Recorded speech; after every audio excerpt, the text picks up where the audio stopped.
Hello everyone, welcome back to my channel. Happy New Year. I hope you all are having a great, very early start to your 2020. It's kind of crazy to think that we're entering a whole new decade of the roaring 20s, but I'm very excited about it. So for the first video of the new year, I'm going to be kicking us off with another merchandising video. Today's video was also requested by a couple people, so I decided to go ahead and do it, and I feel like some of you others might also be curious to watch this. So today's video, I'm going to be covering what to expect or / interview questions to expect during an interview for a visual merchandising position. I kind of had to go back a year ago and try to remember what all I was asked.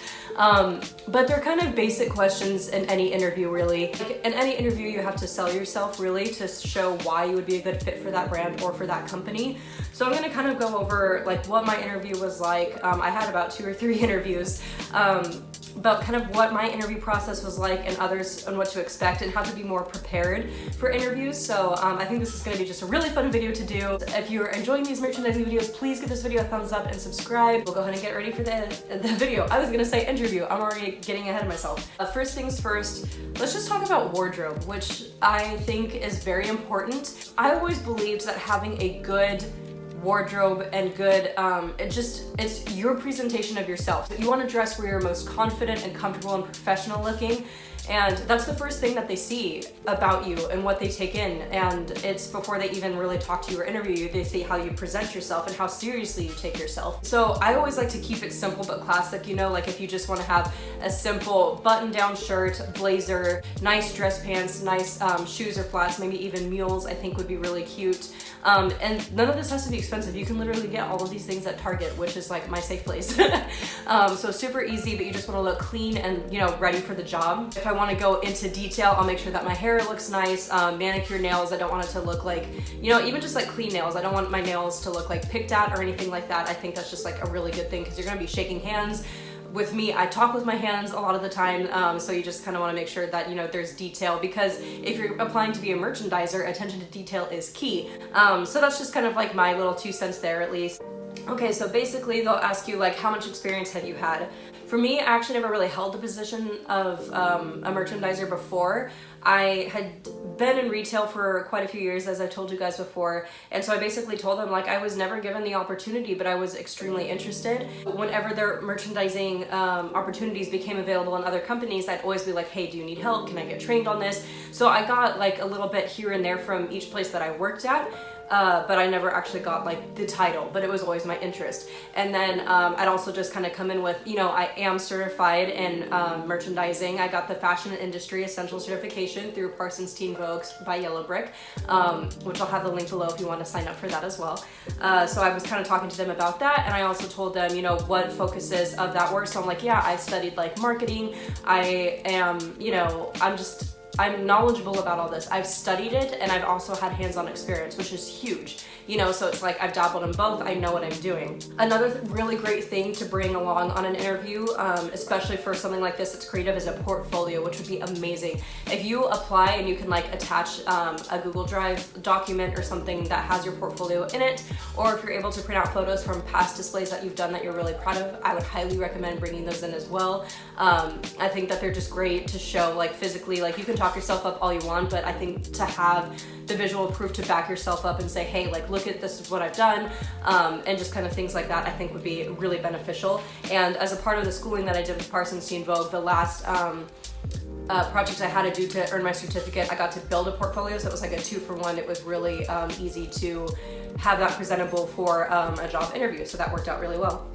There might be times where they ask you questions, you know, like hypothetically, if this were to happen or this were to happen, you know, how would you go about? How do you stay creative? Do you pay attention to trends? Things like that, because they really want to see that you are up to date. They don't want to hire a stale merchandiser.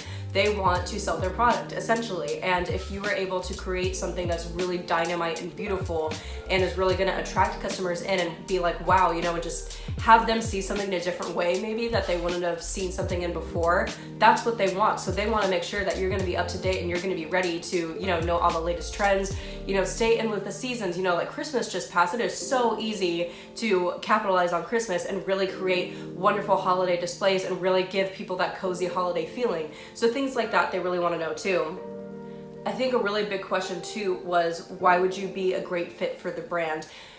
if you really don't, okay, so merchandising for a brand, you are representing that brand. If you were just kind of like half-assing this interview and you don't really want to work for this company, don't do it. Like, apply for a company that you're passionate about, that you've liked, that you've shopped at before. And then it'll just come so naturally, and your passion will really just like ooze out of you while you're doing this interview. So for me, it was super easy. I'm like, I grew up with Mattel. I played with their toys, you know, and like I loved American Girl and like all these sub companies that Mattel, you know, has created.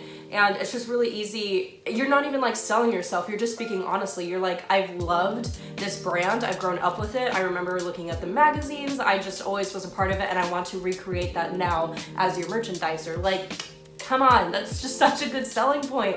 So I honestly would not even like, even if you want to get your foot in the door, I still would only go for companies that you would really be proud to represent, that you're comfortable with representing, because it's like who you are too, in a way, if that makes any sense. It's really hard to like proudly represent or like merchandise a store that you don't care about, so why bother?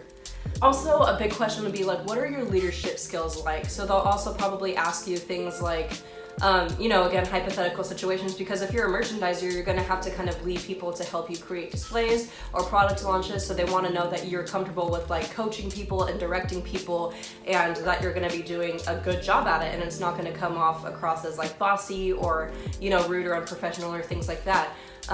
So I would have a few stories in your pocket on how you would direct people comfortably to get the job done and create beautiful displays, so that they know that, you know, again, you're serious and that you know what you're doing. Really just like present yourself confidently. I think that was my biggest thing, was with this interview. I was so unbelievably confident that I could get this job, because I knew that I was qualified. I had a certificate, I had experience, I was dressed to the nines, I felt so comfortable, and I was applying for a company that I just like grew up with basically. So for me, it was super easy, and I think it could be easy for anyone really too, because if you're obsessed with merchandising and you want to be a merchandiser, like you're already like halfway there, and then being able to apply for a job that you're passionate about, that you can merchandise for, I think would just be great for that brand and for you. And I think that's like the main selling point for you too, and just to sell like your creativity with your portfolio and just talking about past experiences that you've done. I think it's just such a great way to go. So I hope this video helped a little bit. I hope I went over all like the basic questions. If there's anything else you guys would like to know, please let me know in the comments below. Again, give this video a thumbs up if you enjoyed, and subscribe for more future merchandising videos, and I'll see you guys in the next one. Bye guys.